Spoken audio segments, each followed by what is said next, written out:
Semua saksi sudah. Pemirsa, perolehan suara Partai Solidaritas Indonesia mendadak meledak. Ya, publik mempertanyakan anomali perolehan suara dari PSI ini, Anita, yang mendadak menanjak pesat. Padahal berdasarkan hasil hitung cepat, PSI hanya memperoleh 2,6%.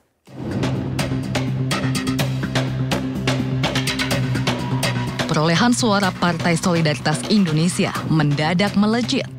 Hingga Sabtu siang perolehan suara PSI menyentuh angka 3,12%. Hal ini sontak menimbulkan kecurigaan. Bagaimana tidak? Dalam hasil hitung cepat, partai berlogo mawar merah itu terancam tidak lolos ambang batas parlemen dengan hasil 2,6%. Namun dalam hitungan KPU, suara PSI yang semula 2,29 juta ada kenaikan lebih dari 103.000 suara dalam kurun waktu 29 jam. Kini, perolehan suara PSI menyentuh 2,39 juta suara atau 3,12%. Pengamat politik dan juga Direktur Eksekutif Indikator Politik Burhanuddin Muhtadi turut mengkritisi anomali perolehan suara PSI yang melesat, melebihi hasil hitung cepat sejumlah lembaga survei. Melalui cuitan di akun X, Burhan berpesan kepada PSI untuk menerima lapang dada ketimbang berhasil lolos ke parlemen, namun menimbulkan delegitimasi terhadap hasil pemilu 2024. Anomali tidak hanya terjadi pada suara PSI, tetapi juga Partai Gelora. Baik PSI dan Gelora, keduanya merupakan partai koalisi pengusung Capres-Cawapres nomor urut 2, Prabowo Subianto dan Gibran Rakabuming Raka. Sementara dalam berbagai kesempatan, PSI percaya diri partai yang dipimpin putra bungsu Presiden Jokowi Kaisang Pangarep akan lolos parlemen di pemilu 2024. Dari Jakarta, Tim Liputan iNews melaporkan. Ya, pemirsa, Ketua Umum PKB yang juga calon Wakil Presiden nomor urut 1, Muhaimin Iskandar, memastikan pihaknya akan mengajukan hak angket dugaan kecurangan pemilu 2024. Ya, saat ini draft angket sedang disusun untuk diajukan pada sidang paripurna DPR. Ditemui saat mengunjungi pameran furniture di G-Expo Kemayoran Jakarta Sabtu siang, Muhaimin Iskandar atau Caimin memastikan hak angket terus bergulir. Menurut calon wakil presiden nomor urut 1 tersebut, usulan hak angket saat ini masih dalam penyusunan draft dan sedang dibahas secara internal. Rencananya usulan hak angket dugaan kecurangan pemilu akan diajukan pada sidang pertama DPR usai masa reses pada tanggal 5 Maret mendatang. Ketua Umum PKB tersebut menegaskan hak angket merupakan keistimewaan yang dimiliki oleh setiap anggota DPR untuk melakukan penyelidikan terhadap pelaksanaan suatu undang-undang atau kebijakan pemerintah. Ya, DPR baru sidang tanggal 5 mulai. Dan hak angket ini merupakan hak anggota dari dan fraksi-fraksi.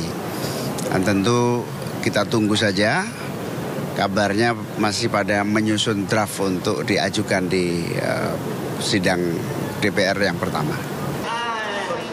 Pria yang akrab disapa Caimin ini mengungkapkan saat ini Timnas Anies Mohaimin dan TPN Ganjar Mahfud telah mengumpulkan bukti-bukti terjadinya pelanggaran pemilu 2024.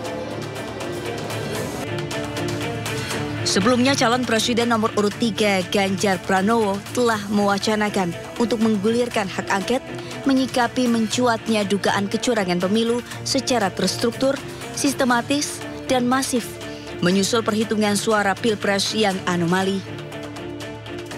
Dari Jakarta, Muhammad Zulhilmi, UDA News melaporkan. Ya, pemirsa, dan juga Kevin, tim hukum TPN Ganjar Mahfud tengah menyiapkan bukti-bukti dan tinggal menunggu putusan Komisi Pemilihan Umum KPU mengenai hasil penghitungan suara pada 20 Maret 2024. Dan untuk selanjutnya ini akan mengajukan gugatan hasil pemilu 2024 ke Mahkamah Konstitusi.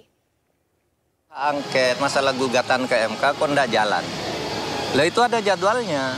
Gugatan ke MK itu baru bisa dimulai nanti tanggal 24 Maret. Kalau jadwal putusan KPU itu 20 Maret kan berarti 3 hari sesudah itu. Masa ngajukan sekarang? Nggak bisa. Kalau kami udah siap. TPN kami, tim hukum kami, 3 udah siap, udah lengkap. Sekarang MK buka, kita langsung daftar. Jadi jangan dibilang, loh kok diem aja. Nggak diem, memang nunggu putusan resmi KPU. Keputusannya siapa yang angkanya terbanyak. Nah baru sudah itu 3 hari sudah itu baru sidang. Jadi jangan dibilang diem, kami bergerak terus. Sama dengan angket. Kok angket itu cuma gerak-gerak, lu nunggu sidang DPR dong. Enggak, sidang DPR angket diserahkan kemana? Ke rumahmu memangnya. Iya kan? Diserahkan DPR, sidang, sampaikan secara resmi. Jadi jalur hukum jalan firm. Kami yakin punya bukti-bukti yang kuat. Angket itu sudah digarap oleh Pak. Saya bukan orang partai, saya tidak ikut dalam angket. Tetapi saya pastikan angket itu jalan. Karena saya tidak ikut, tetapi juga ikut memberikan saran tentang substansinya. Pemirsa, putusan Mahkamah Konstitusi menghapus ambang batas parlemen 4% untuk diterapkan pada pemilu 2029 menuai ragam reaksi dari publik. Ya, Problem sebagai penggugat menilai persentase ideal ambang batas parlemen adalah 1%. Sementara pakar hukum tata negara menilai putusan MK seharusnya bisa langsung berlaku di 2024.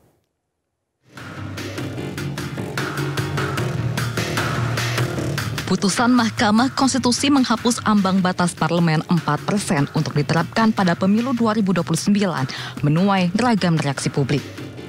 Perkumpulan untuk Pemilu dan Demokrasi atau Perludem sebagai pemohon menyatakan ketentuan ambang batas parlemen 4% menyebabkan terbuangnya kumpulan suara pemilih pada pemilu. Timbang menimbang angka ideal batas ambang, Perludem menilai persentase ideal ambang batas parlemen adalah 1%.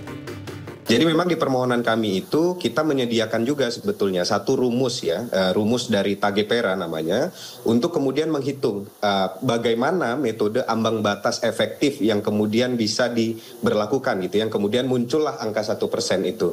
Yang ini kemudian menghitung misalnya ada rata-rata besaran district magnitude atau jumlah kursi dalam satu dapil, kemudian jumlah total kursi di parlemen dan juga jumlah dapil gitu.